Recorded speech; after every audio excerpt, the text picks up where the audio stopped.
Sancio, amico mio, seguimi ed io ti prometto che ti farò dono di un'isola che sarà tua, un dominio tutto per te, dove sarai governatore e il tuo nome sarà ricordato per l'eternità.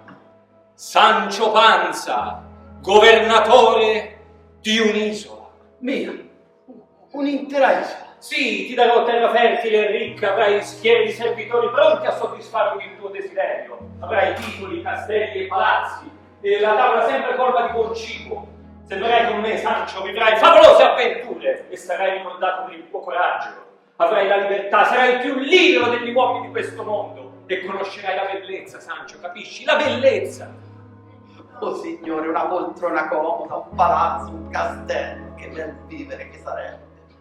Ma prima tu dovrai dimostrare di esserne degno, perché il cammino sarà difficile e le prove saranno ardue, ma alla fine nostra sarà la gloria. Vi raccomando che non vi lasciate scappare quello che avete detto sull'isola, perché io saprò governarla se sarà grande, anzi, se sarà grande per davvero.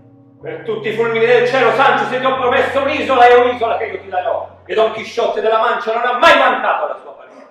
Fu infatti costume, fra gli antichi cavalieri erranti, nominare i loro scudieri governatori delle isole che conquistavano. Ed io non verrò meno a questa nobile tradizione, anzi, io farò di più.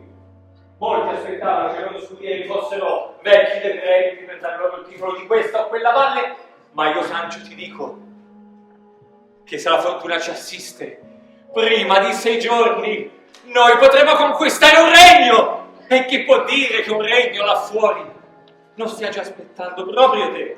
E se per tutti quei miracoli di cui voi mi parlate, io diventassi re, mia moglie diventerebbe regina, i miei figli tutti principi.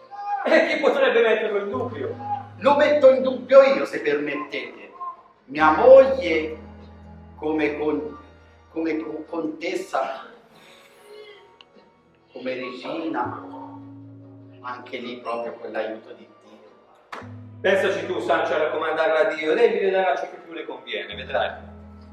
Ma voi signori miei, ascoltate bene le mie parole.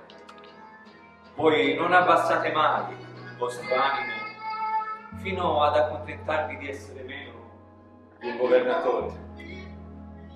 Io non mi abbasserò mai, specie avendo un così illustre padrone che penserà lui a darmi ciò che più mi conviene e che io sarò in grado di tenere. Allora, Sancio, questa notte noi partiremo. Questa notte? Anzi, partiamo subito. Subito? Sì, partiamo subito. Per tutto io risponderei anche. Allora, il zimbale deve essere dal zimbale. Quando loro sono usciti dal zimbale. Vuoi vedere altri video come questo? Clicca sul pulsante iscriviti e sulla campanella delle notifiche per essere avvisato quando viene pubblicato un video, altrimenti potresti non vedere più la mia faccia.